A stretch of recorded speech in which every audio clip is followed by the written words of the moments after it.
Hi, I'm Phil Horne, top chef at Hero Fresh, and today I'm going to show you how to cook Wagyu brisket. So what I've got here is beautiful Wagyu brisket, absolutely fantastic piece of meat. What I've done is I've taken all the excess fat off the outside of the brisket, and we're going to put a dry marinade over this. We're going to leave it for about 12 hours, and then we're going to cook it in a slow cooker for about 12 hours.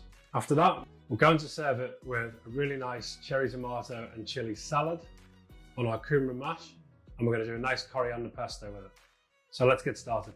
For our dry rub, we need 3 tablespoons of soft brown sugar, 2 tablespoons flaky salt, 3 tablespoons of smoked paprika, 1 teaspoon of cumin seed, 1 tablespoon of garlic powder, 1 tablespoon of onion powder, 1 tablespoon of allspice, 1 teaspoon of fennel seed, and 1 teaspoon of cracked black pepper.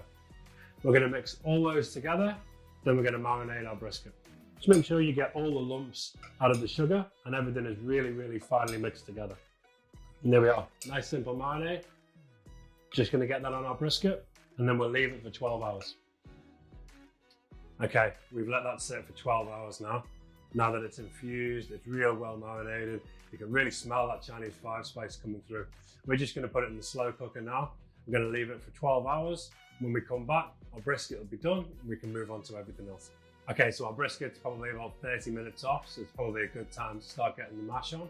All I've got here is some real nice sweet orange Kumara. All I've done is peel it. I'm going to cut them up, boil them down until soft, and then I'm just going to mash them up real quick. It doesn't have to be nice and fine, it can be just nice and coarse. So always make sure that you season your water as well when you cook your Kumara. This will actually help you to not have to season it as much at the end because it will cook in the salted water. That can cook on a nice high heat, 20 minutes, 25 minutes, and then we'll be good to go. So you'll see that our Kumara doesn't look like your normal mash, okay?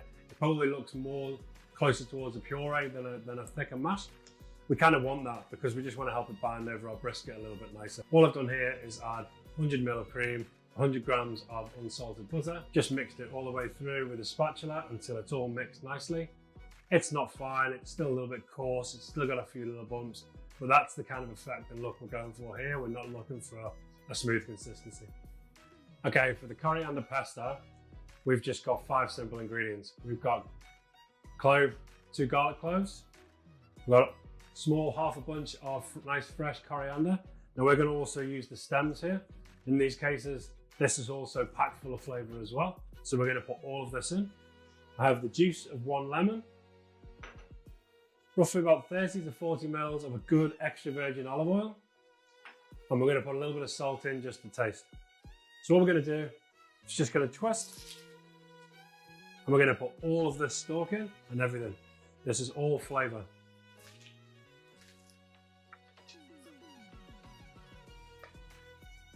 Put our garlic in, lemon juice, and our olive oil.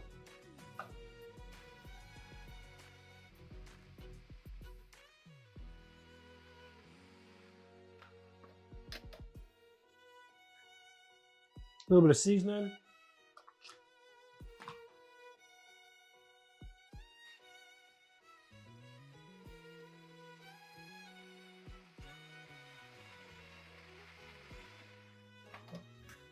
Beautiful.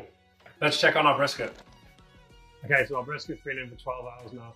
The kitchen is just full of this beautiful smell. We're going to wrap it in tin foil for 30 to 40 minutes before we slice it. So to plate up, we're just going to put it all nice and tidy on the plate. Okay, so we're going to put our cumin down first. Spread that all over. Brisket on top. Just going to put some nice fresh chili and some half cherry tomatoes along with our basil and our pesto. Amazing, absolutely amazing. Go and give it a try.